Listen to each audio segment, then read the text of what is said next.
आज आहे संकष्टी चतुर्थी आणि लवकरच येणार आहे आपले गणपती बाप्पा, सर्वांचे लाडके गणपती बाप्पा. आणि त्यासाठी मोदक तर हवेच. गणपती बाप्पांच्या आवडीचे सर्वात मोदक, आणि ते मोदक आपण घरच्या साहित्यात घरच्या घरी कसे बनवायचे ते आज आपण बघणार आहोत. तर नमस्कार, मी अनिता केदार रेसिपीज मराठीमध्ये तुमचं मनापासून स्वागत आहे. तर एका नारळ वापरून आपण 10 ते 12 दिवस टिकणारे असे हे मोदक बनवणार आहोत. तर चला झटपट बघूया हे कसे बनवायचे ते. एकदम टेस्टी झटपट असे मोदक बनवण्यासाठी इथे मी एक अख्खा नारळ खवून घेतलेला आहे. हा बघा, असा छान मोठ्या साईजचा नारळ घेतलेला आणि तो खवून घेतलेला आहे. तुम्ही त्याचं पाटचं काढून मिक्सरमध्ये पण बारीक करून घेऊ शकतात. आणि एक नारळ म्हणजे हे 2 कप आपलं ओलं खोबरं होणार आहे. ते मी तुम्हाला नंतर कापून दाखवणारच आहे. आणि ही बघा, ही माझी बरोबर 1 कप प्रमाणातली वाटी आहे.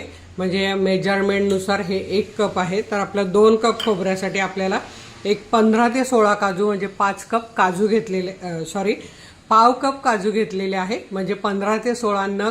तुम्ही नगवर घ्या किंवा मोजून घ्या, काही प्रॉब्लेम नाही. हे जर बारीक केले तर आपली पाव कप पावडर तयार होईल. इथे मी दुधात केशर घालून घेतलेलं आहे, पाव कप दूध घेतलेलं आहे. चला आता आपण लगेच बनवायला सुरुवात करूया. आता इथे आपण पॅन तापत ठेवलाय, त्यात आपण घालूया 1 चमचावर साजूक तूप. आणि त्यात हे काजू आपल्याला घालून घ्यायचे आणि 1-2 मिनटं परतून घ्यायचे. आता इथे आपल्याला काजूचा कलर हलकासा बदललाय, 2 मिनटं झालेले. आता हे आपण असे कडेला घेऊन सर्व काजू काढून घ्यायचे, त्यांनी थंड करायला ठेवायचे आहेत. आता आपल्याला यात पुन्हा 1 चमचा साजूक तूप घालून घ्यायचं आहे. आता हे बघा, आपण हे जे खवून घेतलेलं खोबरं हे आपलं 2 कप झालेलं आहे किंवा 2 वाट्या झालेलं आहे. तर हे आता आपल्याला 1-2 ते 3 मिनटं परतून घ्यायचं आहे. असं मोजून घेतलं म्हणजे आपल्याला साखर वगैरे घालायला बरं पडतं. तर इथे बघा, एकदम असं दाबून भरलं 2 कप. तर आता हे आपण 1-2 ते 3 मिनटं छान भाजून घेऊया. यातला पाण्याचा अंश असतो तो आपल्याला कमी करायचा आहे, म्हणजे आपले मोदक टिकायला मदत होते. कारण गणपतीत 10 दिवस असतात, त्यामुळे आपले मोदक टिकले पाहिजे.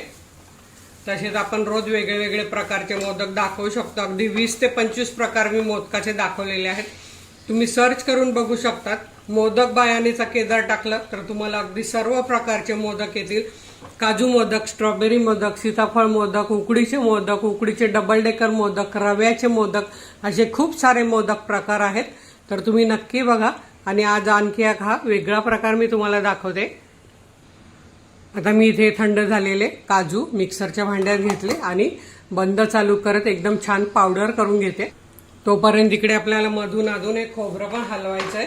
याचा रंग नाही बदलू द्यायचा, पाण्याचा अंश फक्त आपल्याला कमी करून घ्यायचा आहे. त्यामुळे हे असं मधून सतत हलवायचं आहे. आता 3 मिनिटं जवळजवळ झालेली आहे आणि खोबरं बघा पूर्ण असं सुक्क झालेलं आहे छानपैकी. आता आपल्याला पुढे काय करायचंय, इथे मी हे पाऊण कप दूध घेतलंय आणि त्यात दुधावरची अशी साय पण घेतलेली आहे. हे बघा. तर आता हे आपल्याला पूर्ण यात घालून घ्यायचं आहे. त्याचबरोबर आपण केशर घालून घेतलेलं दूध हे पाव कप आहे, तेही घालून घ्यायचं आहे. म्हणजे 1 कप पूर्ण आपण दूध घातलेलं आहे.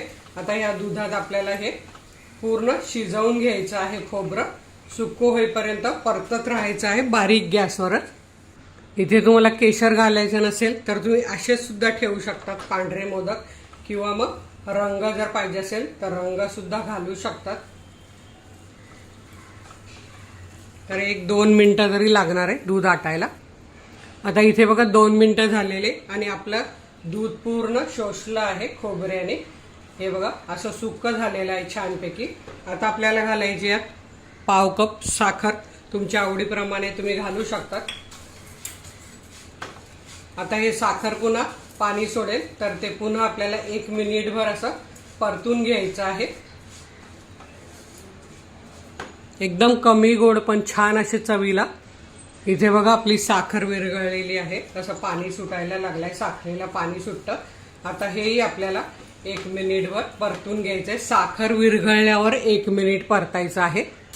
आता इथे तुम्ही बघू शकता 1 मिनिट परतून झालेलं आहे आपलं आणि साखर पण आता आटायला सुरुवात झालेली आहे. तर आता यावेळी आपल्याला काय करायचं आहे, म्हणजे साखर टाकून आपल्याला एक 3 मिनिटं जवळजवळ झालेली आहे, कारण साखरेला बारीक गॅसवरच परतून घ्यावं लागतं, त्यामुळे ते 2 मिनिटं.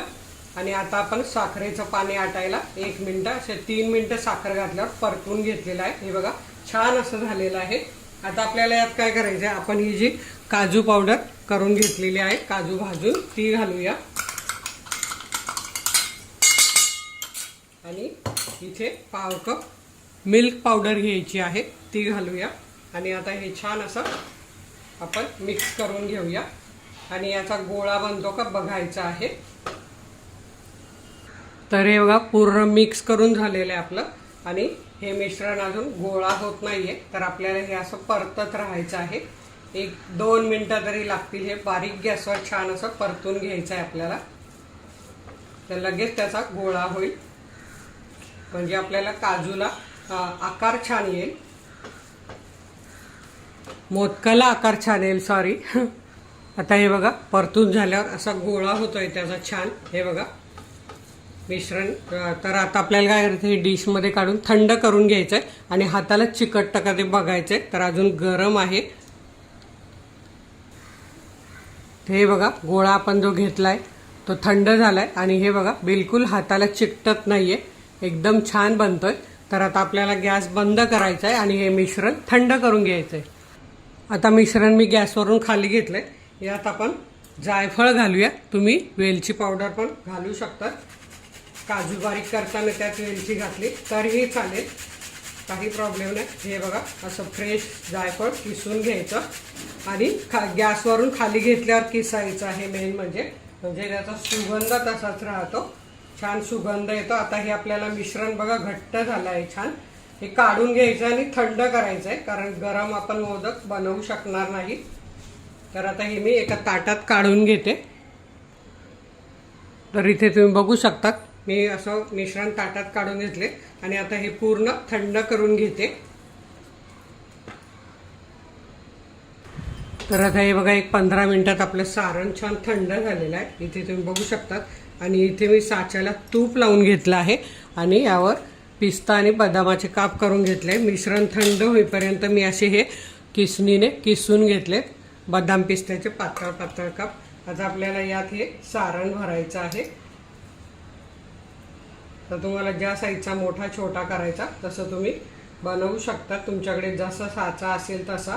आणि हे असं दाबून घ्यायचं आहे, इथून खालून पण आपल्याला असं दाबून घ्यायचं आहे, म्हणजे मोदकाचा आकार छान येतो. असं वरती जर आलं असेल तर ते असं यात काढून घ्यायचं आणि नंतर खोलून बघायचं आहे आपल्याला. तर हे बघा आता आपण खोलून बघूया मोदक. आणि इथे तुम्ही बघू शकता किती छान आपले मोदक. अगदी तुम्हाला असे मोदक बाहेर कुठे मिळणार नाही. आणि तुम्ही जर गणपतीला कोणाच्या घरी जाणार असाल तर असे घरच्याच पद्धतीने केलेले मोदक गणपती बाप्पाला घेऊन जा. चव तर अप्रतिम लागतेच, पण मोदक पण दिसायला बघा किती सुबक आणि सुंदर दिसतो आहे. तर असे मोदक नक्की बनवा. तर मी हे सगळे मोदक बनवून घेते आणि तुम्हाला दाखवते. तर हे बघा इथे तुम्ही बघू शकतात किती छान मोदक झालेले आहे. आणि एवढ्या मिश्रणात 23 मोदक झालेले आहे. तर आज आपल्या संकष्टी आहे, आज आपल्या बाप्पांना आपण 21 मोदकाचा नैवेद्य असं छान दाखवू शकतो. किंवा आता लवकरच गणेश चतुर्थी येणार आहे. गणेश चतुर्थीला 10 दिवस वेगवेगळ्या प्रकारचे आपण मोदक बनवू शकतो. किंवा कोणाकडे आपल्याला जायचं असेल गणपतीला, मुंबईत तर आहे ही प्रथा की गणपतीला एकमेकांकडे जातात, तर मग असे घरच्या घरी मोदक बनवा आणि घेऊन जा. अगदी म्हणजे आपल्या मनाला पण समाधान वाटतं आणि गणपती बाप्पा आणि गणपती बाप्पांच्या घरातले सगळेच खुश होतील. तर नक्की बनवून बघा. व्हिडिओला लाईक करा, आपल्या मित्रमैत्रिणींना शेअर करा आणि वेळात वेळ काढून व्हिडिओ बघितल्याबद्दल तुमचे मनापासून धन्यवाद. अशाच माझ्या छान छान रेसिपी बघा, बनवा, खा आणि हेल्दी राहा. धन्यवाद.